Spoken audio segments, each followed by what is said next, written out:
اللہ تعالیٰ فرماتے ہیں اے ایمان والو معاہدوں کو پورا کرو، اور حدیث شریف میں ہے کہ ہر حقدار کو اس کا حق دو۔ حقوق العباد ادا نہ کرنا اللہ کے حکم کی مخالفت اور نافرمانی رسول ضائع کرنا ہے۔ اس سے معلوم ہوا کہ حقوق العباد بھی اللہ کے حق میں سے ہیں۔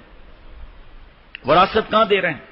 کتنے برس گزر گئے کہ اگر میں نے وراثت دے دی تو میرے باغ کا جو ہے نا 8 ٹکڑے ہو جائیں گے۔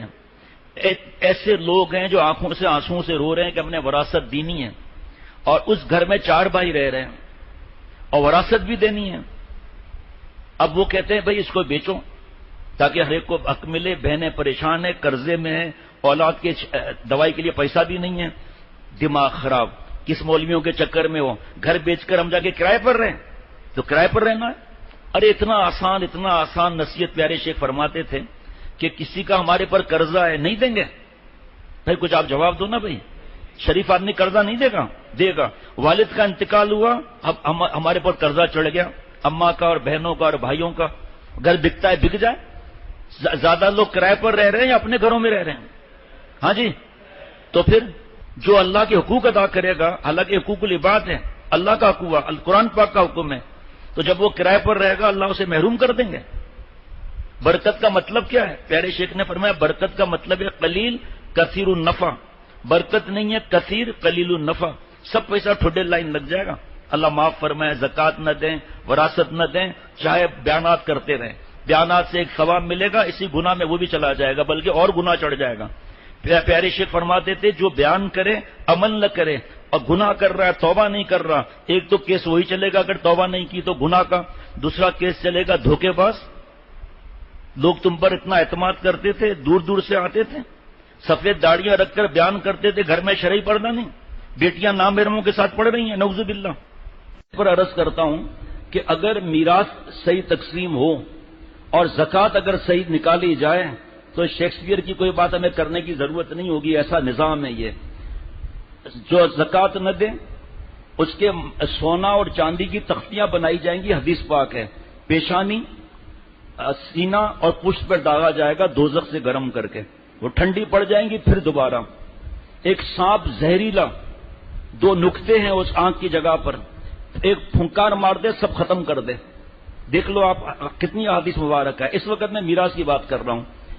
آپ صلی اللہ علیہ وسلم نے فرمایا کہ کچھ لوگ قبر سے جب اٹھیں گے تو ان کے منہ سے آگ نکل رہی ہوگی۔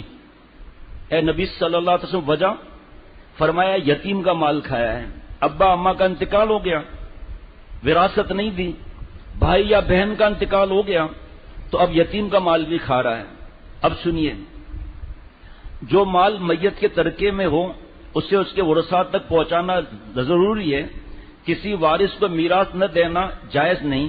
اللہ تعالیٰ نے یتیم کی میراث کھانے والوں کے متعلق سورہ نساء میں فرمایا یقین رکھو جو لوگ یتیموں کا مال ناحق بھرتے ہیں، ناحق کھاتے ہیں، وہ اپنے پیٹ میں آگ بھر رہے ہیں۔ یہ میں بتانا بھول گیا تھا، اسی لیے منہ سے آگ نکلے گی کیونکہ آگ بھری ہوئی ہے نا۔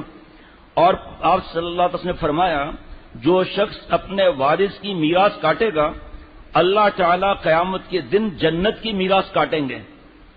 حدیث پاک، جو شخص زمین کا کوئی حصہ ناحق ظلمن لے لے گا اس سے قیامت کے دن، حشر کے دن اس بات پر مجبور کیا جائے گا کہ وہ زمین کی ساری مٹی اپنے سر پر اٹھائے۔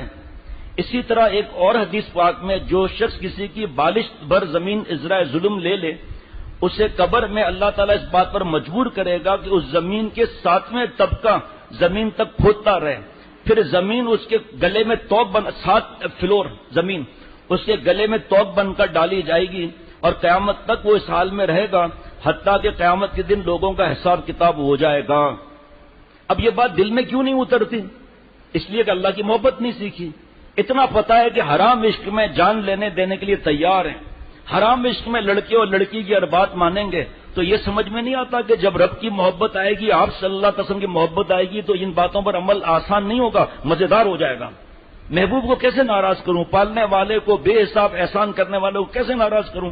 جن کی میں وراثت کھا رہا ہوں، جن کے لیے میں حرام کھا رہا ہوں، جن کے لیے میں دوزخ کے انگارے خرید رہا ہوں، بیوی ہو، بیٹی ہو، بہو ہو، بھائی ہو، بیٹا ہو، ایک نیکی قیامت کے دن نہیں دے سکتا، جن کے لیے ہم حرام ان کے خون میں ڈال رہے ہیں۔ وارثوں کا مال دبانا جن کے لیے کر رہے ہیں ہمارے مرنے کے بعد پھر یہی ہماری جائیداد پہ کے بھی ٹکڑے ہو جائیں گے. ایسے ایسے کیسز بھائی نے بھائی پر، بہن نے بھائیوں پر کیے ہوئے، وہ بھی پتا کر لینا، کیونکہ حرام سے پرورش ہو رہی ہے. ایک کپ چائے سردی میں اثر کرتی ہے، کافی. ایک ٹھنڈا یخ پاکولا اثر کرتا ہے، حرام کا لقمہ اثر نہیں کرے گا. یہ وعیدیں ایسے شخص کے بارے میں ہیں جو دوسروں کا مال ظلمن کھاتے ہیں اور میراث ورثہ میں تقسیم نہیں کرتے، اور اس وارثوں کے مال پر کھانے چل رہے ہیں 13 دن 15 دن 40 دن. وارثوں کے مال سے تیجا 40واں ہو رہا ہے اور بے دریغ مال استعمال کر رہے ہیں وارث. کوئی بہن بول کر دکھاتے ذرا کہ بھائی میں تنگی میں ہوں، کچھ وراثت سے دے دوں، زیادہ بات نہیں کرنا، میں بھانجے بھانجیوں کا شادی کرا دوں گا، آپ کو عید کے اوپر 2 آم کی پیٹی بھیج دوں گا، یہ زیادہ بات مت کرو، ہم خود پریشان ہیں. اور میرے بھائی کسی کا قرضہ ہے، کوئی قرضہ مانگے اس کو گالی دیں گے کیا؟ تو جیسے ہی بابا کا اماں کا انتقال ہوا، جو ذمہ دار ہے جس کے حوالے یہ چیزیں ہیں اس پر قرضہ ہو گیا باقی بھائی بہنوں کا. یہ مال کم نہیں ہوتا، اللہ تعالیٰ مال بڑھا دیتے ہیں اس کو.